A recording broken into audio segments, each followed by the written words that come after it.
Joe Biden picking up not one, but 3 endorsements from his former opponents. I will be casting my ballot for Joe Biden. We have found that leader in Vice President, soon to be President, Joe Biden. The Democrats really seemed to unify last night here in Dallas and do it behind Joe Biden. It is up to us to heal this country. I am ending my campaign and endorsing Joe Biden for president.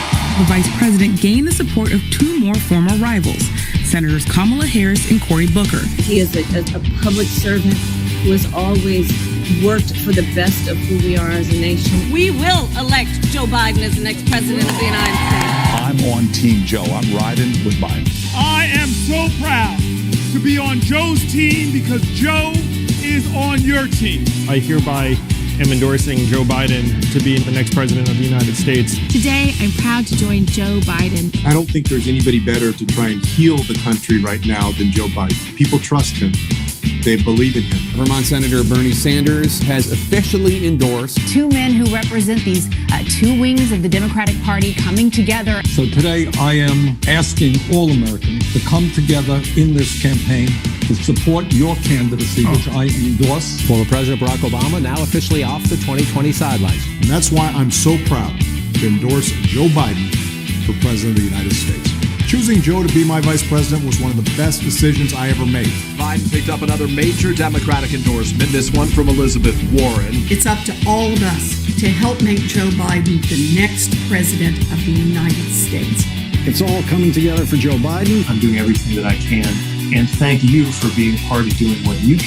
So join me in supporting Joe, and let's get this done. Let's get to work. We're all in this together. Now's the time to fight for what we believe in. So join us.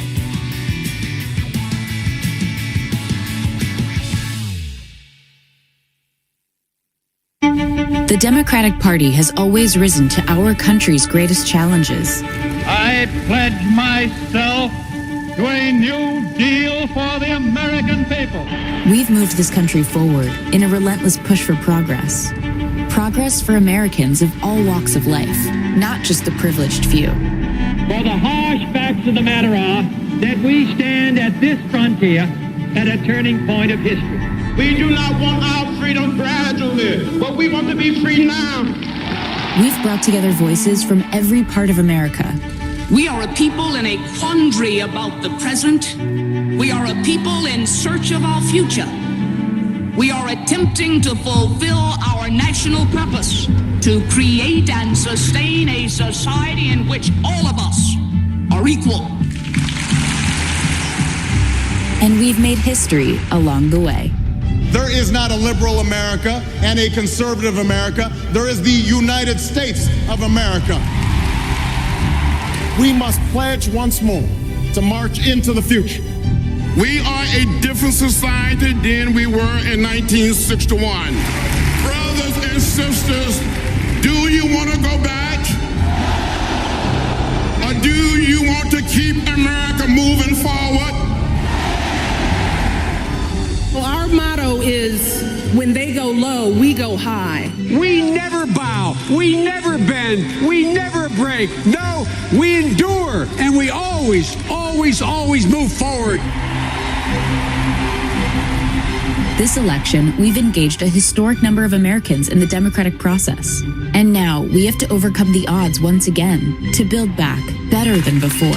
We lead not only by the example of our power, but by the power of our example. We are America, second to none, and we own the finish line. Don't forget it.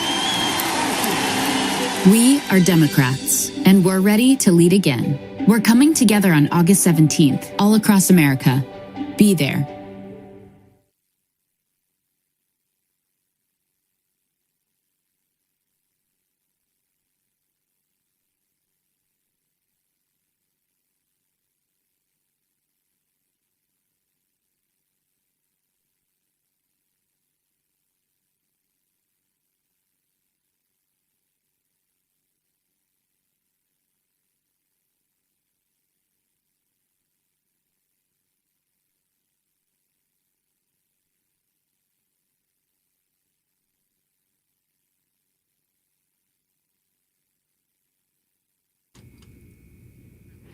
And now, live from Milwaukee, Mayor Tom Barrett. Hi, everybody. I'm Tom Barrett, the proud mayor of Milwaukee. I would love to be welcoming you to my home city right now. The good people of Milwaukee and I were so excited when we learned that our resilient city was chosen to host the 2020 Democratic National Convention. It was the first time a major political party chose Wisconsin to hold its convention. But these are not conventional times. And as a result, as we all know, this is not a conventional convention. And as much as we would have loved to host you in person, I am proud that the Democratic Party and the city of Milwaukee have made the health of our residents our number one priority. Unlike the president, we've never called COVID-19 a hoax. Unlike the president, we've never made fun of face masks. And unlike the president, we've never belittled our public health experts. We understand why we can't be together this week, and I hope you do too. And as our party comes together virtually to nominate Joe Biden to be our next president, we're showing the country that we're nominating a leader who isn't afraid to make tough choices or to work with health experts, not against them, to address this pandemic. Milwaukee is a very special place on America's fresh coast. I look forward to the day when you are all able to come experience our beautiful lakefront, our historic neighborhoods, and above all, our diverse, hardworking, and friendly residents.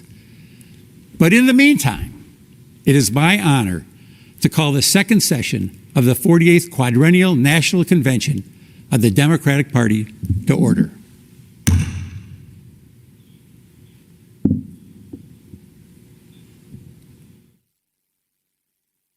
Delegates, we will now hear reports from our three convention standing committees. To start us off, I'm pleased to introduce Lorraine Miller and James Roosevelt Jr., co-chairs of the Credentials Committee, to present their committee's report. Hello, delegates to the 2020 Democratic National Convention. My name is Jim Roosevelt, and it is an honor to have served as a co-chair of the Credentials Committee, along with my good friend, Lorraine Miller.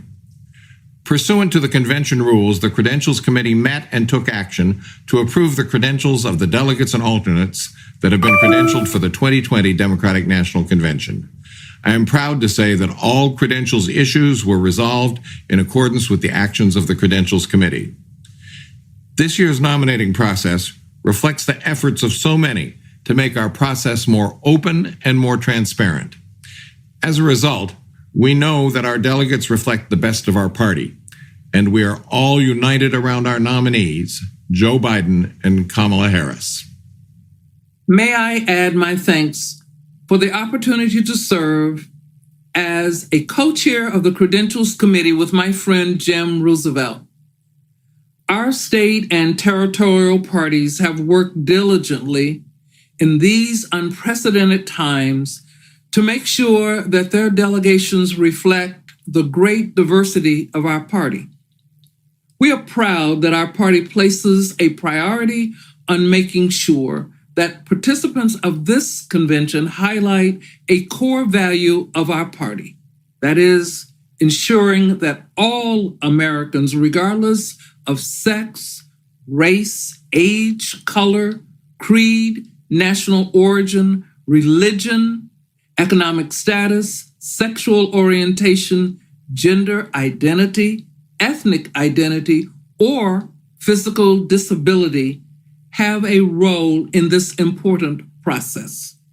Mr. Chair, I am pleased to report that the Credentials Committee report was approved by committee members and all delegates have been fully credentialed. Thank you, Lorraine and Jim. We will now hear from the co-chairs of the Rules Committee, Maria Cardona and Congressman Bonnie Frank, to present that committee's report. Buenas noches. My name is Maria Cardona, and I am so honored to serve as co-chair of the Rules and Bylaws Committee of the Democratic National Convention, along with my friend and colleague, Congressman Barney Frank. The Rules Committee met the last week of July to adopt the convention rules of procedure, officers, and agenda. The committee approved the rules that will govern the convention. These rules are based on a long-standing process that has governed our conventions for many, many cycles. Given the unprecedented nature of the COVID-19 health crisis, these rules that were approved focus on providing for a convention that will transform the convention experience for delegates and for participants and will allow for maximum participation by those delegates. The Rules Committee also ratified a dynamic group of Democrats to serve as the officers of the convention. The convention officers truly represent the ideals and the principles of the Democratic Party.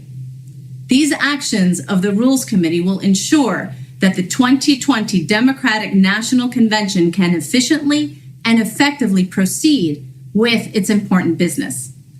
The Rules Committee also took action on a resolution that was recommended for approval by convention delegates. The resolution calls on the Democratic National Committee to continue the work from this cycle to improve our nominating process and to build on those reforms for the 2024 cycle. The resolution calls on the DNC Rules Committee to conduct a comprehensive review of the presidential nominating reforms that were made and to evaluate where even further reforms might be needed. This review and accounting will be complete by March 31st, 2021. Chair, I am pleased to report that the unity resolution was approved by the delegates. Thank you to the delegates. Thank you to the members of the Rules and Bylaws Committee, and thank you for continuing to do everything you can to ensure we are successful in November. Gracias. Two things about the rules are very important to note. One, they continue and build on the trend towards making our nominating process as democratic as possible with a small d. We have asked that we go to primaries rather than caucuses.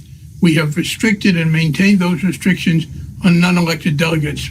Secondly, it's important to note that everything in these rules is the product of a very free agreement between the Sanders and Biden people, as it was last time between Clinton and Sanders. That is, we have a very democratic set of rules agreed upon enthusiastically by both camps. Thank you, Maria and Barney. It's my pleasure to call on Platform Committee co-chairs Julie Chavez Rodriguez and Dennis Madonna to present their committee's report. Good evening. I'm Julie Chavez Rodriguez, and alongside my friend Dennis McDonough, I was honored to co-chair this year's Democratic Platform Committee. This spring, the process for drafting our 2020 Democratic Platform began with the formation of the Unity Task Forces. Appointed by Vice President Biden and Senator Sanders, the task forces focused their work on 6 major policy priorities. Continuing the work of the task forces, the Platform Drafting Committee engaged voters and encouraged them to share their stories so that their values were reflected. The Platform Drafting Committee, chaired by Mayor Keisha Lance Bottoms, engaged so many throughout our party to ensure that that feedback was incorporated, whether it was received online or through allied groups.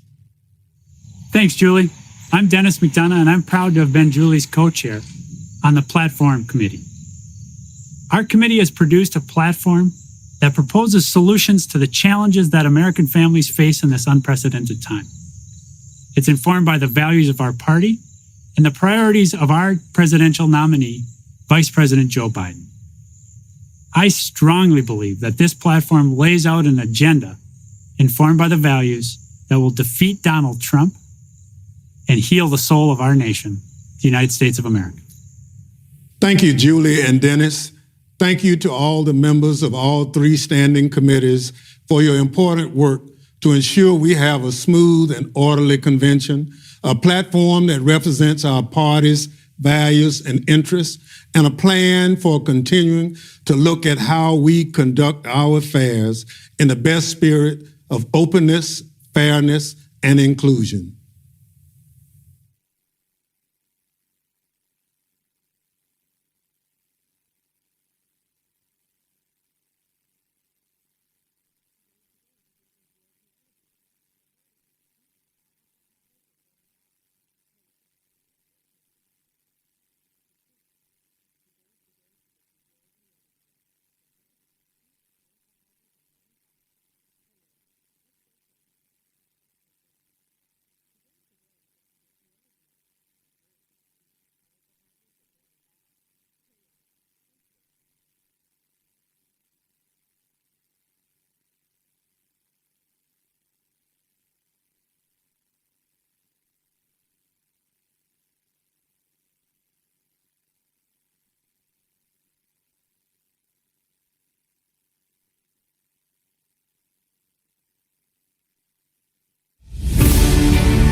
I pledge allegiance to the flag of the United States of America and to the republic for which it stands, one nation, one nation, one nation, one nation, under God, indivisible, with liberty and justice for all.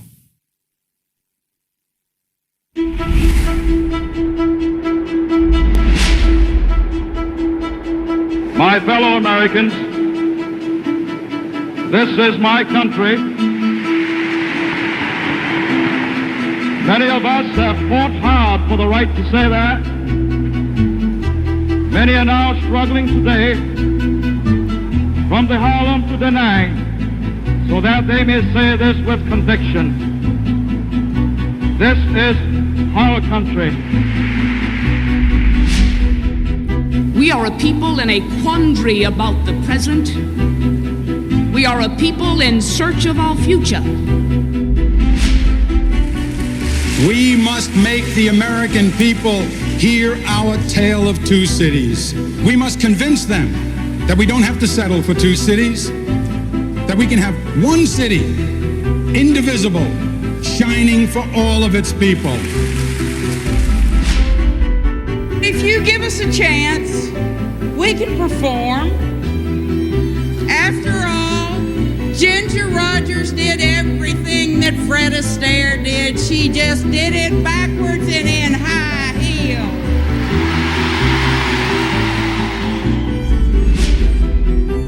There is not a liberal America and a conservative America. There is the United States of America.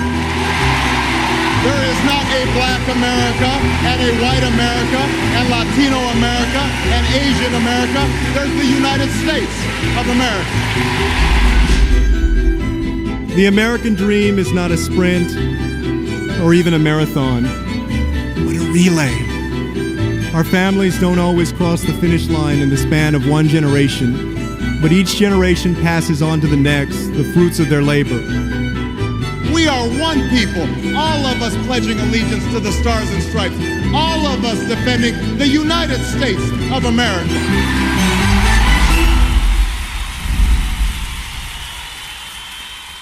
Welcome. Welcome to the second night of the Democratic National Convention. This is a different kind of convention. Look at the camera and smile. And this This is a different kind of keynote. is a different kind of keynote. This year, all of us are on stage, and we've got a lot to say. Let's get real. There's a lot riding on this election. When we're facing the biggest economic and health crisis in generations, because our president didn't and still doesn't have a plan. When doctors, nurses, and home health care aides in Philadelphia have to risk their own lives to protect others because there's not enough protective equipment. When factory workers in Ohio are faced with dangerous conditions because this administration hasn't given clear guidance on how to protect our people. When teachers in Gwinnett County, Georgia, and across the country are being asked to return to the classroom without a plan to keep them safe, and parents are exhausted juggling full-time work and full-time childcare. And visiting our parents and grandparents through the window of a nursing home, worrying all the time that they'll get sick? When unemployment in North Charleston, South Carolina, a city I represent, has risen nearly fourfold, and evictions are putting families out on the street in the middle of a pandemic. Make no mistake, it didn't have to be this bad. In the early days of the virus, Donald Trump didn't listen to the experts. And then he said something that a president should never say. He said, I don't take responsibility at all. No responsibility. No leadership. No plan. He still doesn't have a plan. Donald Trump just doesn't understand. We can't fix our economy until we get a hold of the virus. While working families are struggling, he's looking out for the people who are already doing just fine. The wealthy, the big corporations, the donors to his campaign. He's looking out for himself.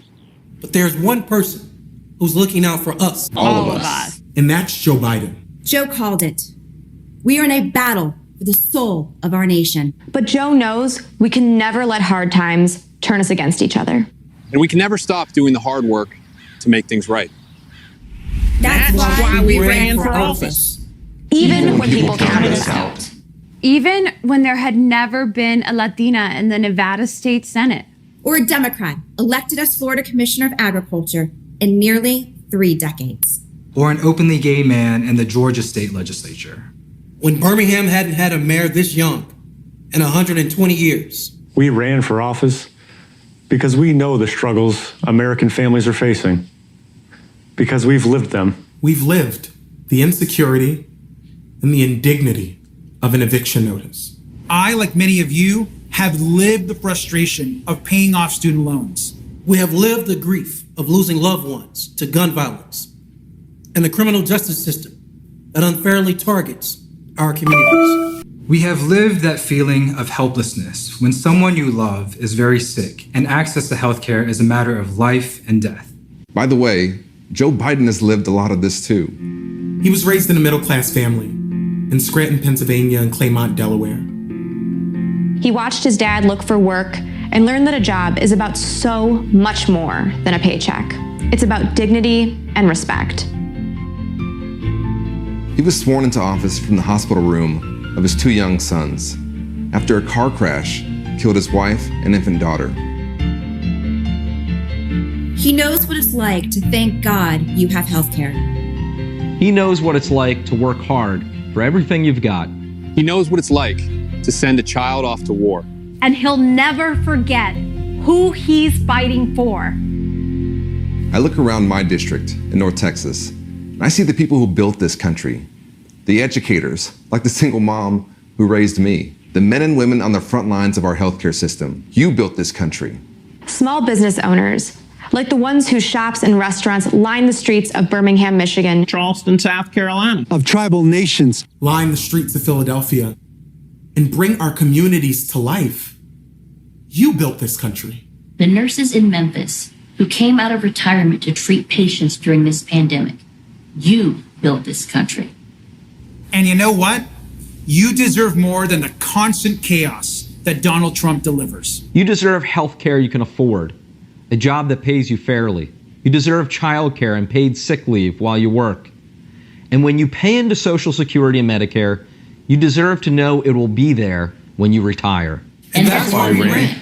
And thanks to the voters across the country in both red states and blue states, we won. A new generation of leaders is rising up. And with Joe Biden in the White House, there's no limit to what we can do. In Nevada, we're making drug prices more transparent, so people with chronic illnesses won't go broke while drug companies get rich. Joe's working to protect and expand the Affordable Care Act. He'll make sure millions of people keep their coverage and no one can be denied for a pre-existing condition. He'll bring down the cost of health care and prescription drugs too, giving tax credits to working families and allowing Medicare to negotiate drug prices. That's a big effing deal. That's a big effing deal. Because Joe knows we can't have a healthy economy if people can't afford health care. But let's remember, Donald Trump is suing to take health care coverage away from more than 20 million Americans and eliminate protections for over 100 million with pre-existing conditions. In the middle of a pandemic. In Texas, we're standing up for fierce women like my mom and my tias who raised me to never back down from a tough fight. So we're fighting to make sure that mothers have access to health screenings for safe pregnancies and childbirth. And we're bringing long overdue justice to survivors of sexual assault. Joe Biden has been fighting for women his entire career. As senator, he authored the Violence Against Women Act. And as president, he'll restore funding for Planned Parenthood. He will codify Roe v. Wade and make reducing maternal mortality, especially for women of color, a top priority. In Florida, on the front lines of our climate crisis, we're working to produce more renewable energy and shrink our carbon footprint. Joe has a major plan to invest in clean energy, jobs, and infrastructure. In the House of Representatives, we're closing loopholes to ensure local infrastructure projects use American-made materials and local labor and support American manufacturing. Unlike Donald Trump, Joe Biden will actually enforce Buy American rules, investing in American-made clean energy, building materials, high-tech equipment, and R&D, all creating more good jobs. In Michigan, we're banning business practices that have exploited workers and cost them hundreds of millions of dollars in lost wages. When unemployment is the highest rate since the Great Depression, when millions of people have seen their hours and pay slash, Joe knows it's not enough to rebuild the economy the way it was before. We've got to build it back better. He'll build an economy that rewards work, not wealth, and get rid of the Trump tax cuts that only benefit big corporations and the rich. And then he'll invest in healthcare, education, and infrastructure, and in getting small businesses up and running again. Take it from me. When you're in the trenches, you want Joe Biden right there next to you. When I wanted to marry the man I loved, Joe Biden was the first national figure to support me and my family. Appreciate you, man. When the auto industry was going under, Joe stuck his neck out to protect it and helped save 1.5 million auto jobs. When our economy was on the brink, Joe led the recovery effort that created millions of jobs, including here in Western Pennsylvania. Under his leadership, America bounced back with the longest economic expansion in history. You know, the one Trump brags about creating? That's what happens when Joe Biden is in your corner. Working families get a fair shot. He understands that leadership means fighting for the people who built this country. All of you. All of us. This nation belongs to all of us. And in every election, we choose how we will create a more perfect union. Not by taking sides, but by taking stock of where we are and what we need. This year's choice could not be more clear. America faces a triple threat: a public health catastrophe, an economic collapse, and a reckoning with racial justice and inequality. So our choice is clear: a steady, experienced public servant who can lead us out of this crisis just like he's done before, or a man who only knows how to deny and distract, a leader who cares about our families, or a president who only cares about himself. We know Joe Biden. America, we need Joe Biden. To make your voice heard, text VOTE to 30330. In a democracy, we do not elect saviors. We cast our ballots for those who see our struggles and pledge to serve, who hear our dreams and work to make them real, who defend our way of life by protecting our right to vote. Faced with a president of cowardice, Joe Biden is a man of proven courage. He will restore our moral compass by confronting our challenges, not by hiding from them or undermining our elections to keep his job. In a time of voter suppression at home and authoritarians abroad, Joe Biden will be a champion for free and fair elections, for a public health system that keeps us safe, for an economy that we build back better than before, and for accountability and integrity in our system of justice. We stand with Joe Biden because this isn't just about defeating Donald Trump. We are in this to win for America. So let's get it done.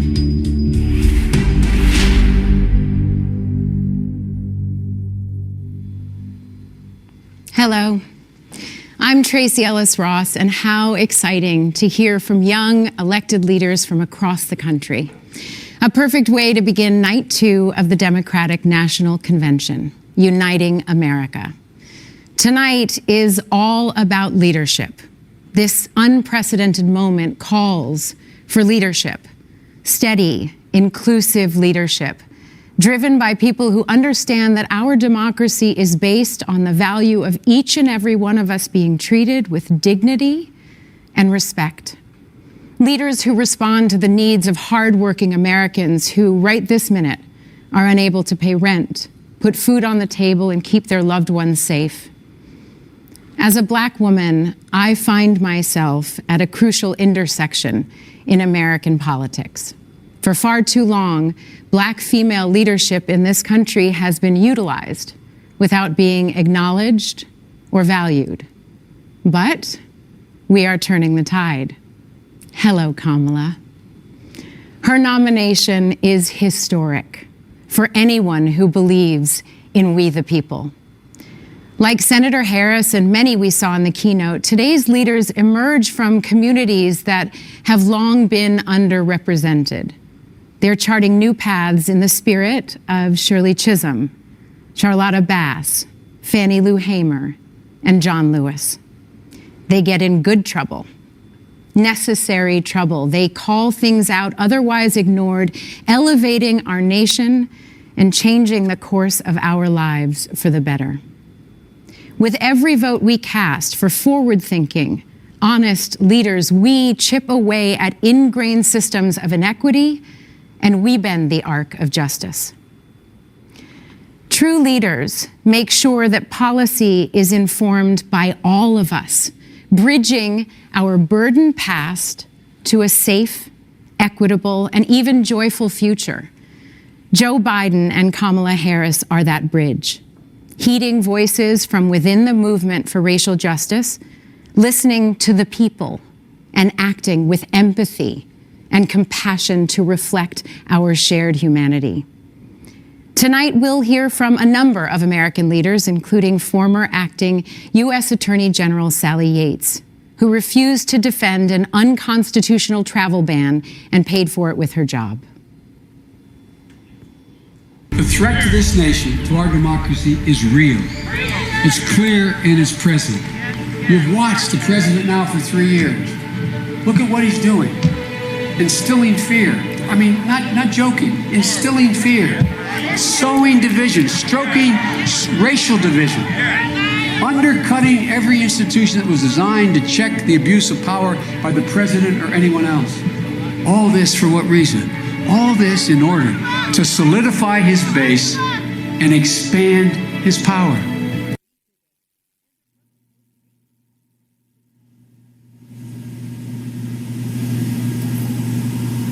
Good evening. I'm Sally Yates. Speaking at a political convention is something I never expected to be doing. But the future of our democracy is at stake. I'm here in my hometown of Atlanta, where as a young lawyer, I joined our nation's Justice Department. For nearly 30 years, through Democratic and Republican administrations, I worked alongside my DOJ colleagues to advance our nation's promise of equal justice.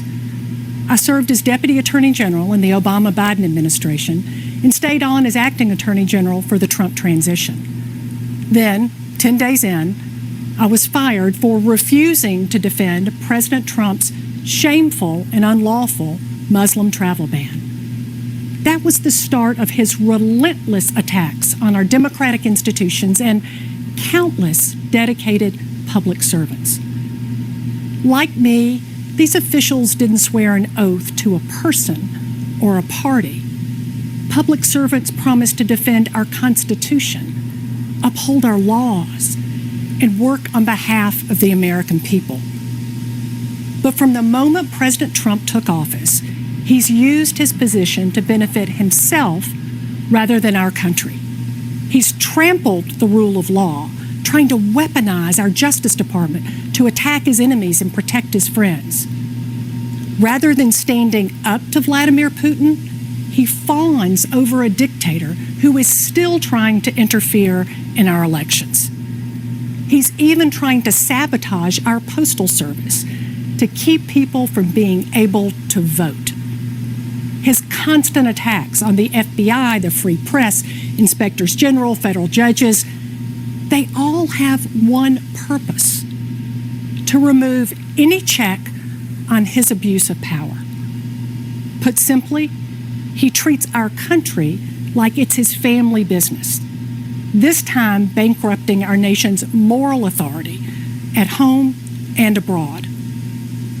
But our country doesn't belong to him. It belongs to all of us. Joe Biden embraces that. He has spent his entire life putting our country first. He has never backed down from a challenge or a bully. He summons the best in us and lives by the values that define us as Americans: service, integrity, courage, compassion. There are countless stories of Joe Biden reaching out to someone in their moment of need. Well, this is our country's moment of need. We need a president who respects our laws and the privilege of public service, who reflects our values and cares about our people. We need a president who will restore the soul of America. We need Joe Biden.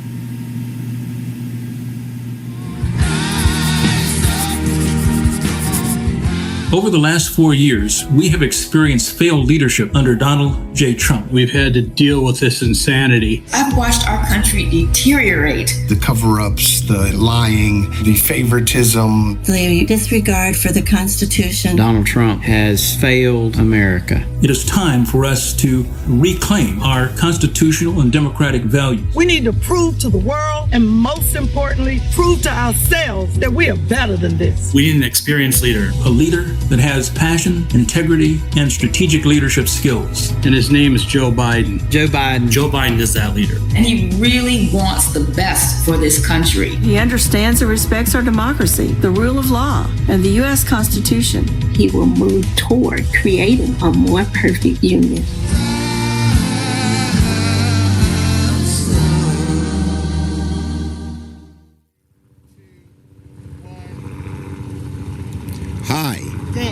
Hi, this is Senator Chuck Schumer, Democratic leader from my hometown, Brooklyn, New York.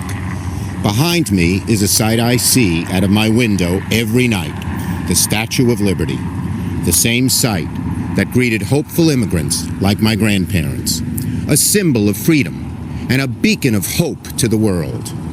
Today, Donald Trump has divided our country, diminished our greatness, and demeaned everything that this statue represents. He even hid in a bunker as Americans were tear-gassed and beaten. Millions are jobless. 170,000 Americans have died from COVID. And Donald Trump says it is what it is. Presidents should never say it is what it is. President Lincoln, honoring the great sacrifice at Gettysburg, didn't say it is what it is. President Roosevelt, seeing a third of the nation ill-housed, ill-clad, and ill-nourished, didn't say it is what it is. America, Donald Trump has quit on you. We need a president with dignity, integrity, and the experience to lead us out of this crisis. A man with a steady hand and a big heart who will never, ever quit on America. That man is my friend, Joe Biden. He will be a great president. But if we're going to win this battle for the soul of our nation, Joe can't do it alone. Democrats must take back the Senate. We will stay united, from Sanders and Warren to Manchin and Warner. And with our unity, we will bring bold and dramatic change to our country. Let me tell you some of the things we do.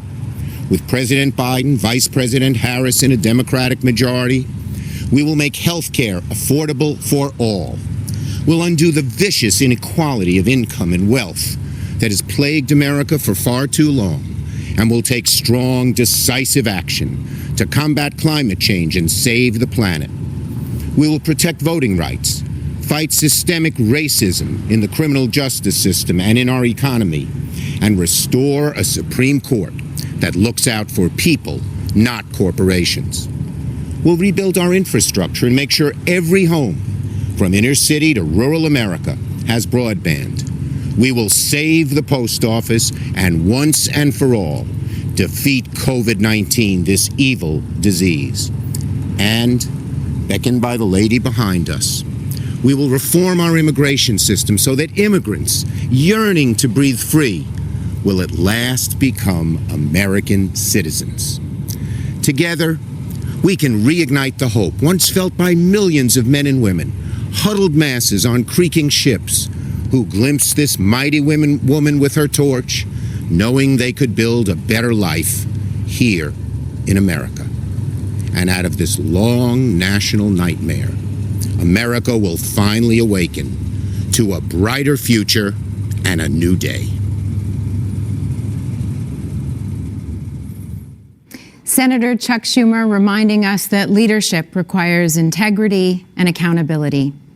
Real leaders don't ask what we can do for them, they ask what they can do for us. In a minute, we will hear from two former presidents, and they're going to speak to that. But first, here are Caroline Kennedy and her son, Jack Schlossberg. 60 years ago, in a crowded LA stadium, my father accepted the Democratic nomination for president. He challenged Americans to look to the future and join him on a journey toward a new frontier. It was a call to the young at heart, regardless of age or party.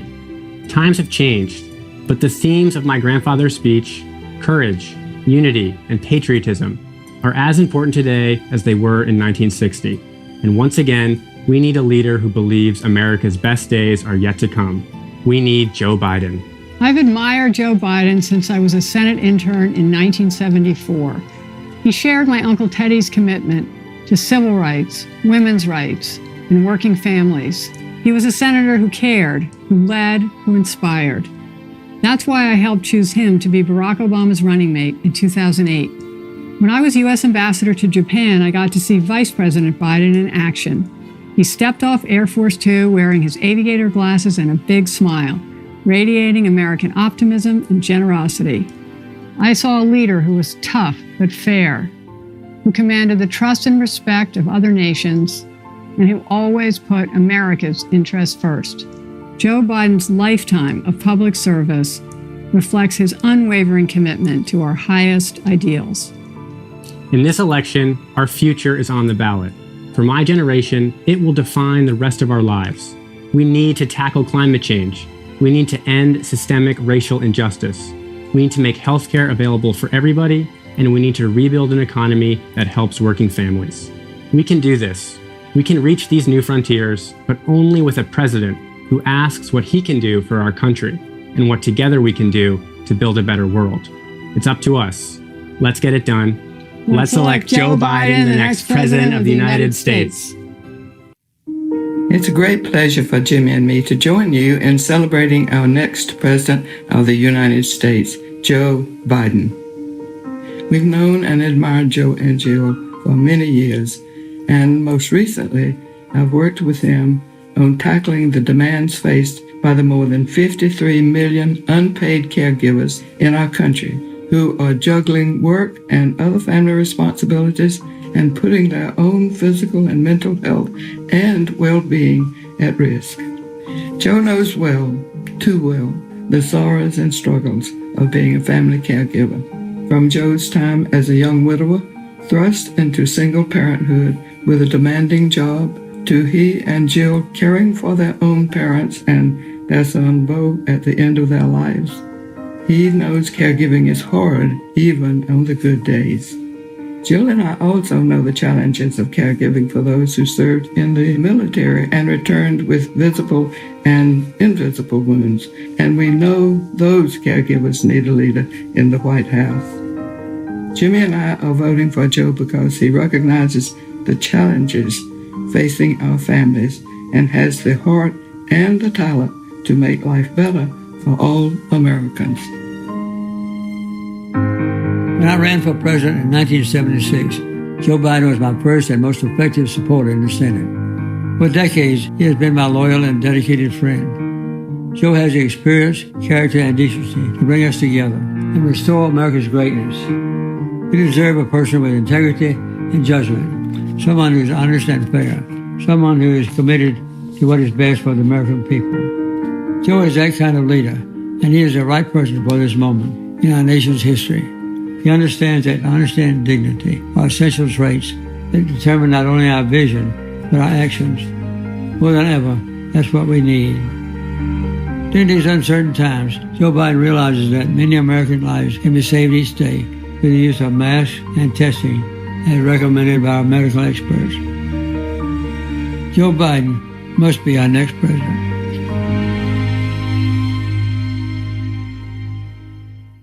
Good evening. A presidential election is the world's most important job interview. At the end, we hire a leader to help us solve problems, create opportunities, and give our kids better tomorrows. It's a tall order this year, with the COVID-19 outbreak on a path to killing 200,000 people and destroying millions of jobs and small businesses. How did Donald Trump respond? At first, he said the virus was under control and would soon disappear. When it didn't, he was on TV every day bragging on what a great job he was doing, while our scientists waited to give us vital information. When he didn't like the expert advice he was given, he ignored it. Only when COVID exploded in even more states did he encourage people to wear masks. By then, many more were dying. When asked about the surge in deaths, he shrugged and said, "It is what it is." But did it have to be this way? No. COVID hit us much harder than it had to. We have just 4% of the world's population, but 25% of the world's COVID cases. Our unemployment rate is more than twice as high as South Korea's, 2.5 times the United Kingdom's, more than 3 times Japan's. Donald Trump says we're leading the world. Well, we are the only major industrial economy to have its unemployment rate tripled. At a time like this, the Oval Office should be a command center. Instead, it's a storm center. There's only chaos. Just one thing never changes: his determination to deny responsibility and shift the blame. The buck never stops there. Now you have to decide whether to renew his contract or hire someone else. If you want a president who defines the job as spending hours a day watching TV and zapping people on social media, he's your man. Denying, distracting, and demeaning works great if you're trying to entertain or inflame. But in a real crisis, it collapses like a house of cards. COVID just doesn't respond to any of that. To beat it, you've got to actually go to work and deal with the facts. Our party is united in offering you a very different choice: a go-to-work president, a down-to-earth, get-the-job-done guy, a man with a mission to take responsibility, not shift the blame, concentrate, not distract, unite, not divide. Our choice is Joe Biden. Joe helped bring us back from a recession before, and he can do it again. In 2009, Barack Obama and Joe Biden started with the worst economy since the Great Depression. And when they were done, they delivered more than 6 straight years of job growth. What did Joe do? He accepted responsibility for implementing the Recovery Act. His work created a lot of new jobs and started many new companies in communities across our country. Now Joe's committed to building America back again. How? He's given us smart, detailed plans to invest in areas vital to our future: innovative financing for modern factories and small businesses, good jobs in green energy and conservation to combat climate change, a modern infrastructure that brings small town and rural America the connectivity and investment others take for granted, and a plan to ensure that Black Americans, Latino Americans, Native Americans, women, immigrants, and other communities left behind are full participants in our economy and our society. Joe Biden wants to build an economy far better suited to our changing world.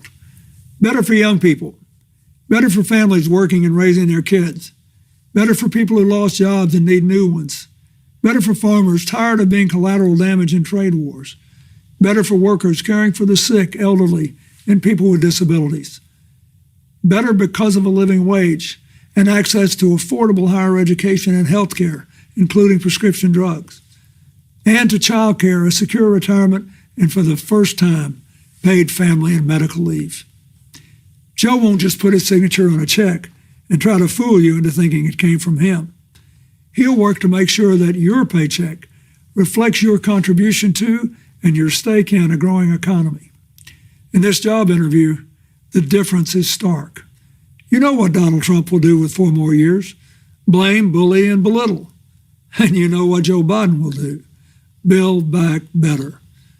It's Trump's us versus them America against Joe Biden's America, where we all live and work together. It's a clear choice. The future of our country is riding on it. Thank you. It's time to call the roll